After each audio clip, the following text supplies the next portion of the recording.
Je vous invite à vivre avec moi une aventure incroyable à travers Beijing, une ville où l'ancien et le moderne se rencontrent d'une manière émouvante. C'est parti!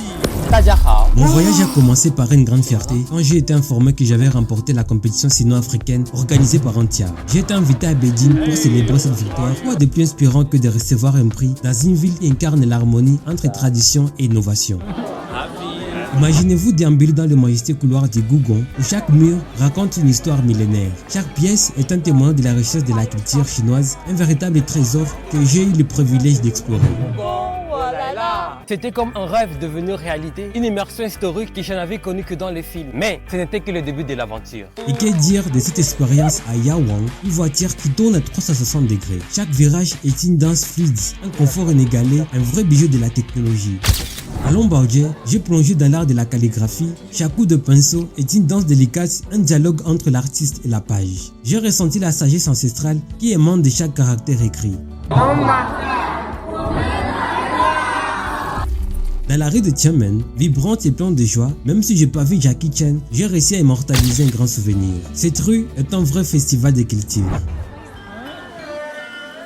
Au salon de l'Outshow, j'ai goûté le Moleroy Cha, un thé aux saveurs florales et délicates, accompagné de spectacles culturels et fascinants, allant de la musique traditionnelle aux performances de Kung Fu. C'était comme être transporté dans un rêve éveillé où chaque moment est un cadeau.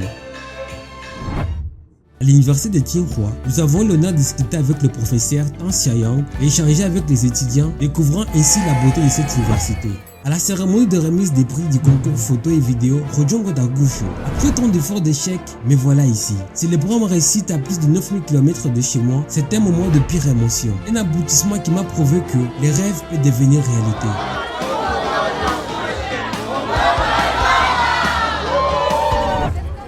La Grande Muraille de Chine était le point culminant de mon voyage. J'ai eu la chance de pratiquer le Kung Fu sur cette merveille historique. Et j'ai également joué le Wuxi, une flûte traditionnelle, particulièrement la chanson Beijing Huaini. C'était le plus beau jour de ma vie.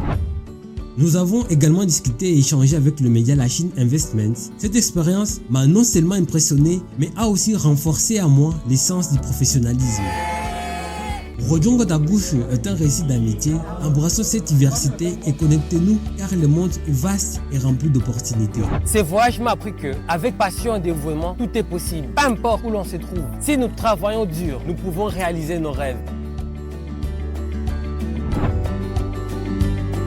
C'était Hugues de l'Institut Confucius de l'Université du Burundi. Merci de m'avoir accompagné dans cette aventure.